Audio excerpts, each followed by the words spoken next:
What's up, guys? Sub-Zero here, back for another VOD review. Look, this is kind of a weird situation. This game was so sick that I feel like I have to post it, but it's actually from a couple of days ago. It's from the final day of PBE. It took me a sec to edit the sponsored part of this video, so that's why it's coming out a little bit late. But like I said, the video was so sick, the comp was so cool that I feel like I have to post this. So let's hear from the sponsor, and then you'll see a really, really cool video.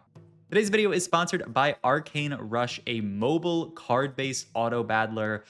I'm always on the lookout for new mobile games to play because I'm addicted to my phone, and I love TFT, but usually when I'm playing a game on my phone, I don't have time to sit down and play a 30-minute, even 40-minute game of TFT out, and so I'm always looking for these more like fast-paced type games to play, but the problem with a lot of fast-paced phone games is that they're usually not very deep, they're pretty boring, right? It's very repetitive gameplay. Arcane Rush, in the games that I've played, has been really, really interesting. The games that I've played, the first have been about 10 minutes long, and so like if you're bot 4, it's like a little bit less than that. So that's enough time to like get into a game and make a really, really cool board, you know, put some interesting strategies together, make some cool like interactions between your units, but not too long that you feel like, okay, like what am I actually doing here? This is like way too long. You know, it's not up in that like TFT like 30-minute range. The art is really great. The music is really great. It's been cool just looking at all the arts for like the new units and stuff like that. You can tell that a lot of work has been put into this game. And if you know TFT, this is super, super easy to pick up. It's got all these hallmarks of auto battlers. You get your units, you can upgrade your shop, you can tier up your units, put together a board, and try to come out on top in a lobby with multiple players in it. So if this sounds cool to you, check it out by scanning the QR code. It's going to be on my left side or my right side. It's on one, it's either there or there. I don't know exactly where I'm going to put it, or there's a link in the description if you would prefer that. Thanks again to Arcane Rush for sponsoring today's video. All right, thanks again to Arcane Rush for sponsoring today's video. But yeah, okay, let's start off. We are in a no encounter setup, so you know you don't have to worry about anything like that. I guess the big thing to say before we start really getting into what Robin's playing this game is that the set comes out tomorrow. Tomorrow is release date. This is going to be an interesting release patch because they just did like a pretty sizable patch. It's dropping not even onto PBE. It's just going to drop straight onto live. So the meta that we're looking at right now is actually going to get shaken up a good bit, which is why I wanted to VOD review Robin playing some different comps, doing some different stuff. So starts off here. There's this cool new augment, no scout, no pivot, which is crazy. Units can no longer be benched or sold after fighting in a player combat, but they get 20 HP, 1.5 AD, and AP. So it's like a super the Lost Streak one. I don't know why I'm blanking on the name, but when you lose and you get the AD and AP and then you get the HP later, it's like super that scoreboard scrapper. The downside is that you need to put the units in early to get it. It doesn't buff your team up, it just buffs the units themselves. And obviously there's no scout, no pivot part of it. You have to commit basically to like a 1-cost reroll comp. It's a fun augment. I don't see an obvious reroll angle for Robin here, so he's just going to reroll it immediately. I do think it is an augment with a lot of potential. I haven't checked the augment stats for it. I know that obviously, like we've been yapping about so much, that augment stats are eventually going to be going away. Well, not really eventually. Tomorrow there will be no more augment stats. So Robin was looking at some stats today on stream. Or actually, yeah, a lot of people have been looking at stats on stream because we have PBE stats through stuff like the meta TFT overlay and stuff like that. But that's all going to be gone tomorrow. We're not going to have any more stats, so it will be it'll be the wild west for learning augments at TFT and what the best augment is. All of that to say that I don't know, I'm excited for augments like that, the no scout, no pivot, that seem a little weird, that I think oftentimes, maybe you look at the stats on that augment and it says it's like a 4.6 or something. I think a lot of people just say, okay, I'm never going to take it then. But, maybe there are situations where that augment is actually really solid. Even that reroll comp that we've auto reviewed yesterday, the comp that Greya played, I think, maybe if you looked at some specific lines, maybe it wouldn't look that good. But, sometimes stats can cut you off from doing things that actually would be optimal just because, it doesn't say in the stats that you can do this thing. So hyped to see how players play without stats. Obviously, there will be there's still going to be broken stuff in TFT.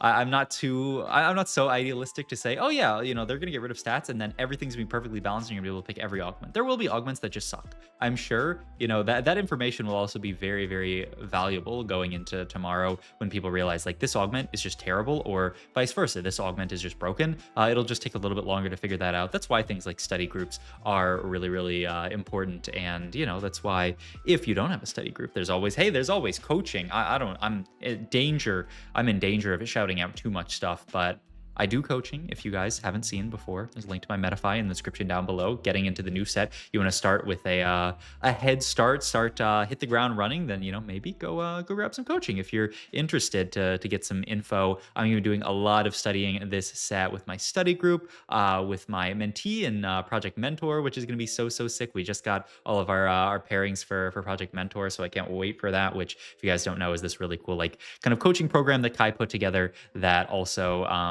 you know, has like tournaments inside of it. It's pretty sick. But yeah, I mean, so far, Robin, he's just playing Lost Streak. He's playing his strongest board. He made a Morello because Robin loves slamming items, and he is just immediately going to move it to the better unit tier, which is the Morgana 2, who has a really nice damage over time effect. The only downside is that she doesn't have like the AoE that Vex has, but the dot, you know, constantly reapplying Morello is quite nice. It's almost too nice here because it almost looks like we're going to win this fight, but I think he, yeah, just barely going to lose this fight, which is fantastic, right? A 4 loss here, 83 HP. Robin needs to lose this last fight, though, and there are a couple of people that are close to him in HP, so he's just got to make sure that he does not win this fight, because if he wins, he's going to be a very sad young man. So hopefully he can lose this fight. He scouted around pretty quickly, and it looked like no one was trying to grief him, and yeah, he's going to go for a very nice grief here against this other player who 85 HP probably is on like at least a 3 loss, probably a 4 loss, and this is fantastic for Robin. Guarantees the 5 loss, also guarantees that this player does not continue their loss streak as well. So fantastic. And this other player who is really low as well, down to 77 HP as well, Soy Boys PvE, very similar spot. So I guess the other thing to talk about this game is just kind of direction. Robin's playing a solid early game with this Rebel opener, but the question is, what are we actually going to play for late game?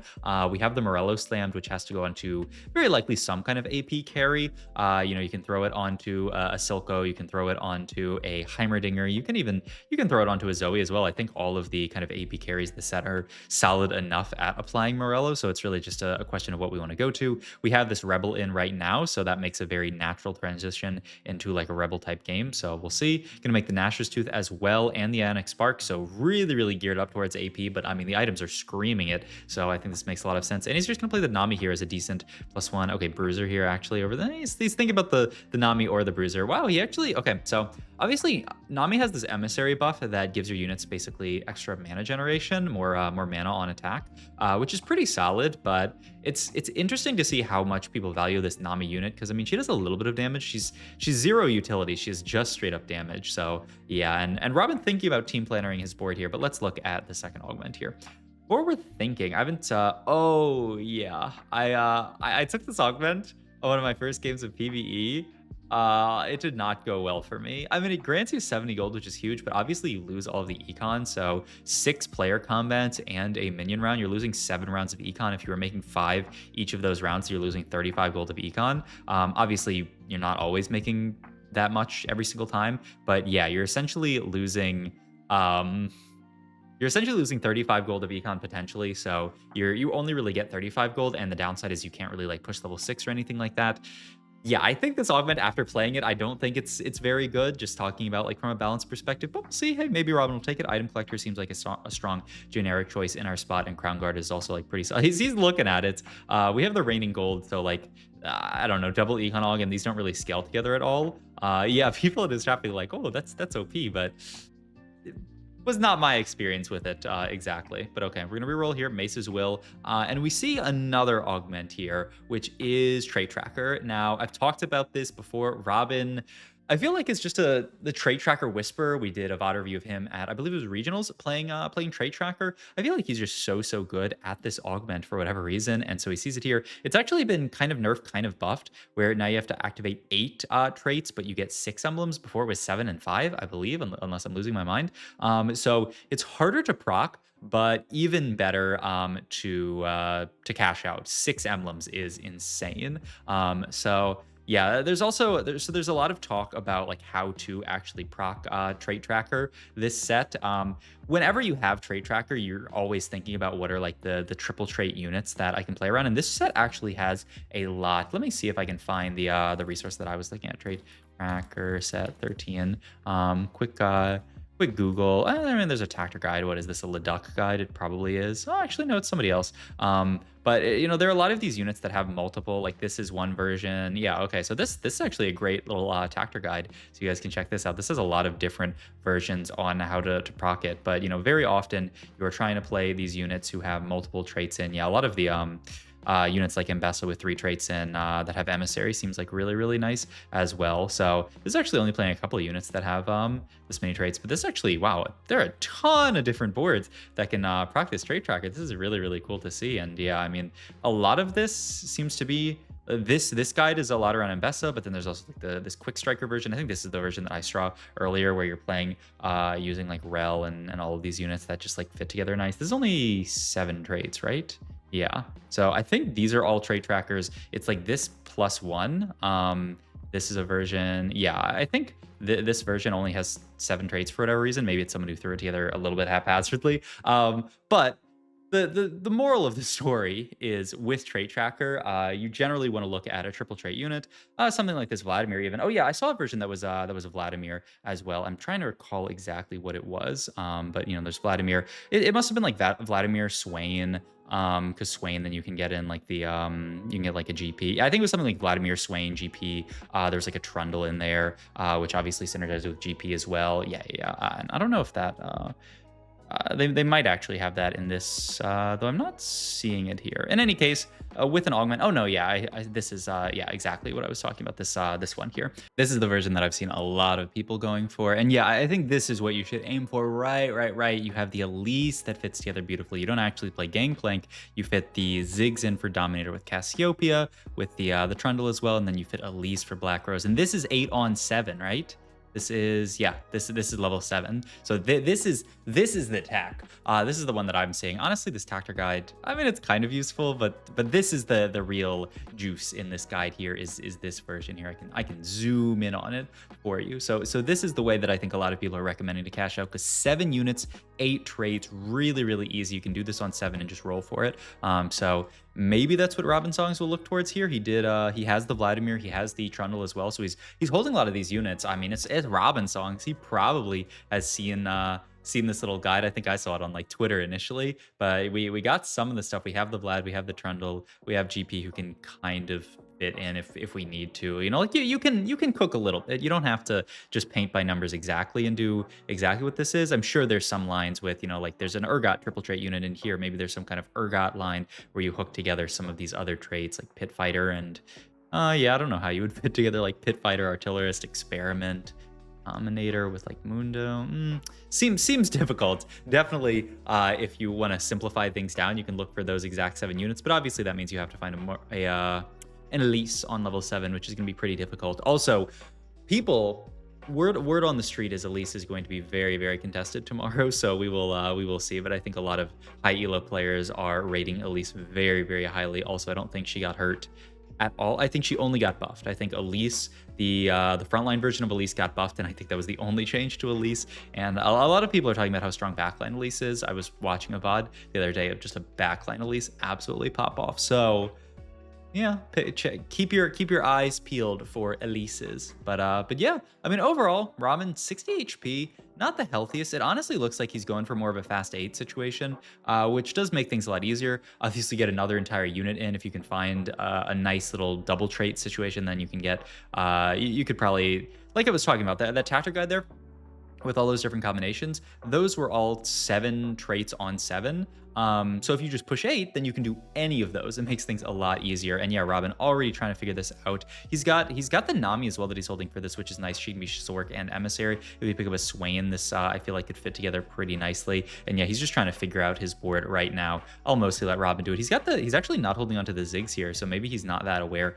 of this version that I was talking about here, where you play around the Ziggs with Cassiopeia, but he is going to go 7 here. Really, he just kind of has to figure out his board. There's Vi for another trait in, and Mbessa has a lot of traits, though you would have to get out of some of this stuff, and I think we're good. Yeah, we're actually good with just the Swain. He figured it out. Beautiful. Yeah, Swain fits in really, really nicely on this board, so he's playing like more of a Swain type version. So kind of like what I was talking about, like a Swain GP setup. Then he's got the scrap in as well. Yeah, I mean, wow, Robin is so solid at just getting to the board really, really easily. Like, I feel like he did great. Also, I think I don't know if this is Twitch lagging or if this is Robinsongz lagging, because I know some people have lagged. It's probably Twitch. I don't know. All right, let's see everything that we get here. Oh, there's also, with the new bench, this is probably a little bit of a buff for this augment where you can actually just see everything immediately here. A lot of garbage, actually. Like Rebel and Scrap seem really, really nice. Scrap plus one, really, really nice. Yeah, a lot of these decent. The family and the firelight. I mean, I guess the firelight's not bad. The family is probably the hardest one to make usage of here. I kind of need to take one pretty quickly. What is Noble Sacrifice? I haven't taken this yet. When your first ally dies each combat, grant your team 25 plus 10% of that allies armor and MR. Ooh, that's pretty cool. Void Collar is a fun one, but I don't think we can really play towards this. I don't know. I don't even hate something like a Piercing Lotus here, but he's just going to go for the, yeah, I mean, the Inspiring Epitaph looks really, really solid as well. All right, so we got to a GP board. It's kind of hilarious because we have GP holding all of these AP items, which, you don't tend to really want. He's more of an AD carry, but we just haven't really got to the full AD carry yet. I mean, we're certainly going to want an Echo onto our board because he fills out Firelight and Scrap really, really nicely. We can pretty easily play for like a 4 Scrap, probably a 6 Scrap, honestly, this game, just with how strong Scrap is. But we'll see what Robin can put together because he's low, right? And step one, oh my God, this is actually such a close one. Step one for this augment is actually like cashing out, right? Okay, I'm gonna bring it down to 1.5x speed because 2x, I don't know. Or maybe I'll just bring it down to 720, why not? Oh, it looks so terrible on 720 though. Oh my God, what are you doing? Maybe I'll just kick the quality down and then kick it back up and then maybe we'll be good.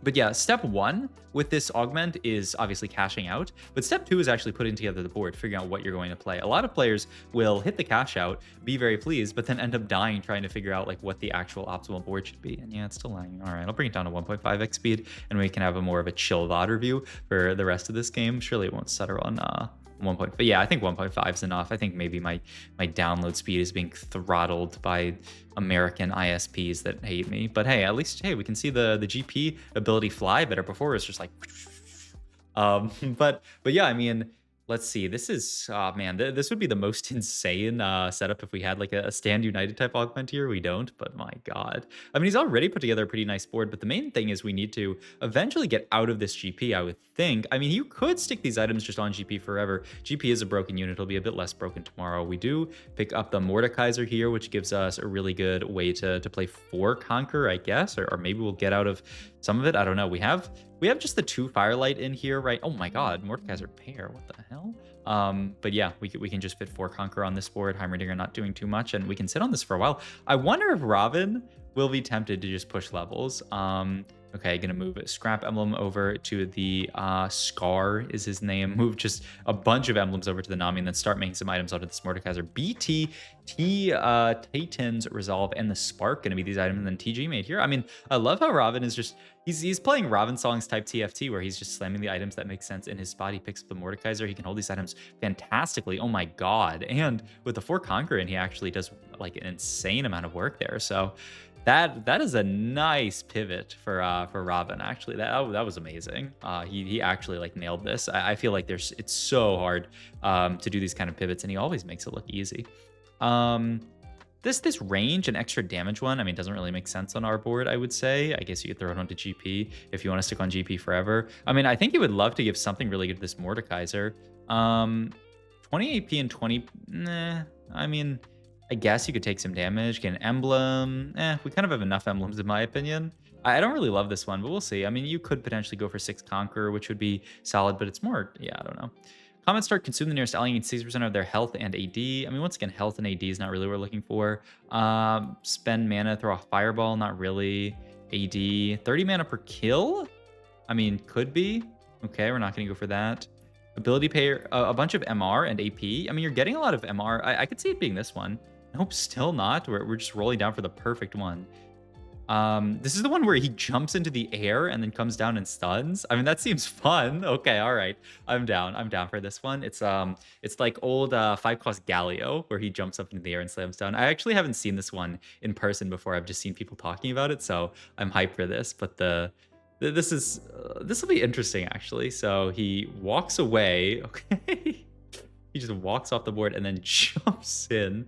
Okay, that looks actually hilarious. I wonder if they're gonna change how that looks, because it looks so funny. I mean, I guess that did something. You don't really get the Titan stacking.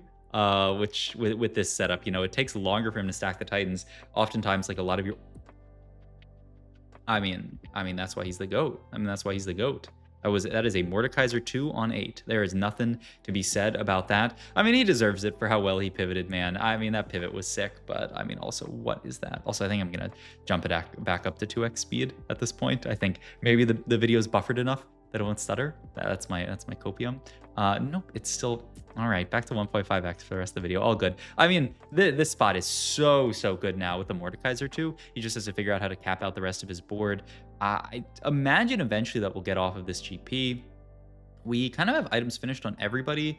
We don't have the ability to make, I mean, we have Heal Cut and a Marshut already, so like, what are we going to go for here? An Archangels that he's just going to throw here, and maybe that's going to go onto some kind of AP carry that's eventually going to hold this Shojin Nashers. Because yeah, when you're in this spot and you're completely maxed out on items, a question that you can answer is like, okay, what is my next unit that I'm going to itemize going to be? And I think he's looking at some kind of AP carry on this board. I'm not sure exactly what he wants to go for at this point. You could fit Rebels in very easily with your Rebel +1. Like eventually a Jinx is probably going to come down onto this board. I don't know. I'm actually curious to see how Robin decides to cap this, because this is a very flex, very cool game. I think so many people, you know, just want to play like cookie cutter TFT. You know, what's this board? What's the strongest units that I can put together? And I mean, I would say, well, we'll see how the rest of the set goes, but I think a lot of people are thinking of this set as being one that is like less cookie cutter, less like that, and more you know, able to play flex. Pick up the Silco too, who is a dominator, so yeah, we can potentially move these items over to him.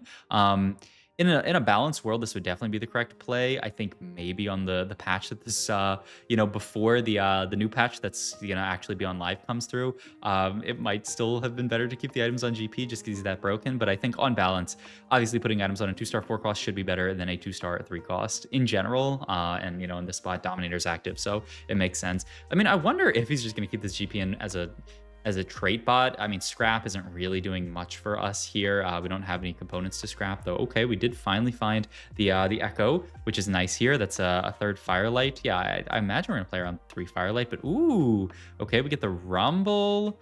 This is, and then we also have the Jace here, who can come in over the GP just at this point if we want to, and then we still keep the 2 scrap in with Rumble. The Sentinel fits in really nicely. We still have this Nami in, which I have to imagine is eventually going to come off of the board, because she's Sork and she's Emissary. She's solid, right? But she's not our max cap. Like she's a very nice unit to play around for now, and it's really, I mean, Robin just is playing towards his strongest board right now, playing around the Nami. Also, just look at this Mordekaiser, man, walking around, bonking everybody. I mean, maybe this Anomaly plus Mordekaiser is solid just because it guarantees he's not taking aggro. He flies in, stuns everybody, and then gets to stack this Titans up a bit. I was kind of nervous because like he's flying in maybe once some of our units on the edge are dead, but I mean, seems to be working for him. He's looking at the Automata +1 for some reason. Okay, I think he was just clicking on that to make sure that he knew what it was. He's just going to take the JG here, which is solid. He's also got the backline Jace setup. I mean, backline Jace did actually get buffed in the last patch because it was so weak, so yeah, I don't know about that. Oh, Malzahar maybe as the AP carry. There's the Jinx finally, which I feel like has to end up eventually coming onto this board. It's just so easy to play 3 Rebel here, though we're actually not playing it just yet. He finds the Elise 2 on the roll down, by the way, and then boom, I was just talking about Elise, and he's just gonna go for the Elise 2 on backline. I mean, it's Form Swapper with the Swain that we had frontline, who we're going to play basically the entire game because he's a solid conqueror for this board. So yeah, this looks really nice. And you can see, oh my god, that Elise damage. I kind of want Robin to switch off his shields and healing and onto damage so I can see how much damage that Elise was doing. Also, we pick up the Rel 2, which is nice. She's going to stay on this board for basically forever. I mean, is it not just Jinx over Nami here, and then you get then you have Rebel in, and you don't really care that much about the Sork from Nami. I mean, it's solid. He's gonna play it over the Swain, which seems wrong. I imagine it's over the Nami here. We're also still playing Scar here for just 2 Firelight. I'm actually, yeah, we're playing Scar over, I guess we do really want Watcher in, huh? I mean, interesting. I mean, yeah, I guess you can play him over the Echo if you don't really need to get scrap in any other way. Okay, I could see it as just him being the guy to play. All right. This is such a cool board. It's fun to like. This is what TFT, in my opinion, should be all about. Is this really cool? You know, trying to figure out how to capture board. He's playing LeBlanc over the Jinx slot that we were talking about here. thinking about cutting Alawi, but obviously that will drop out of Rebel. I imagine it's just Jinx, but we'll see. We'll see how he ends up capping, because I think a lot of his frontline can stay. I mean, he could also cut out some of these frontline units. You know, he doesn't have to play 4 Conqueror. Probably max cap is dropped down to 2 Conqueror and play more like 5 cost type stuff. You know, you could play a Jace 2 over this Swain, and then not care as much about Sork. But I mean, he wants to play the Sork. He's getting a lot of traits in. There's the Scar 2.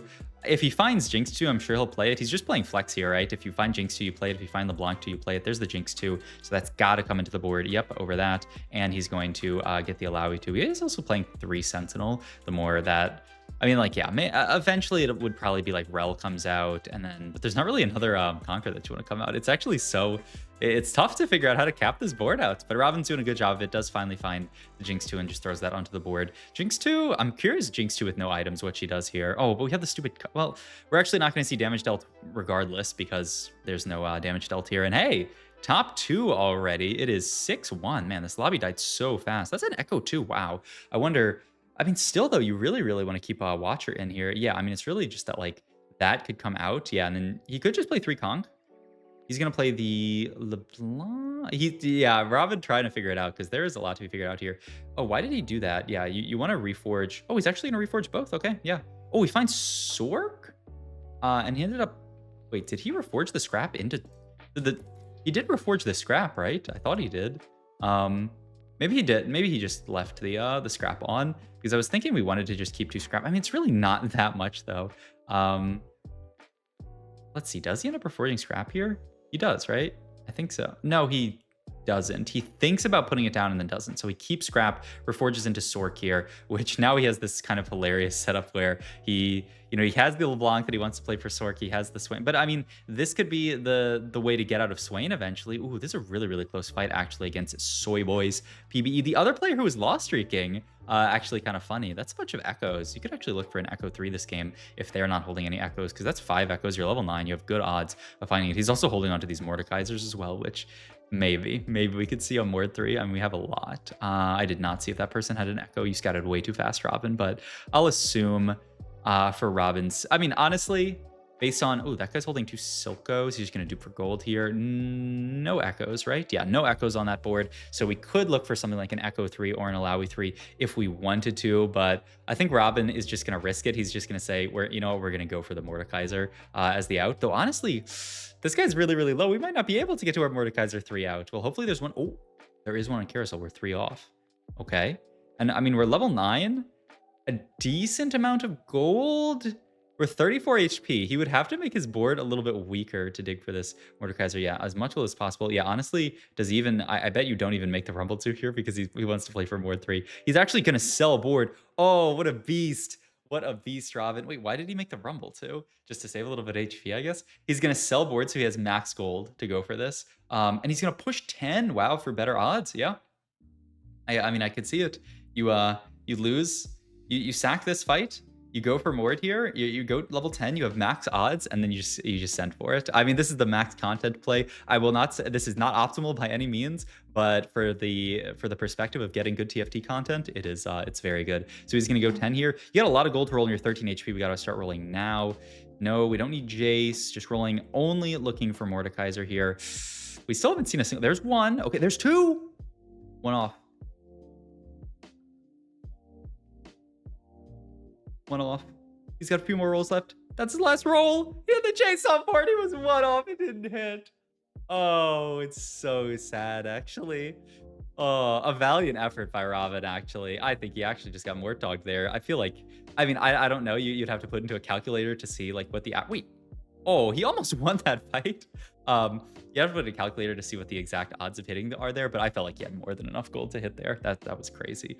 All right. Well, still a really, really fun game. Hope you guys enjoyed this video. If you did, please like, comment, and subscribe. Once again, check out the sponsor. Link is in the description down below. Thanks, Arcane Rush, for sponsoring today's video, and I'll see you guys in the next one. Bye.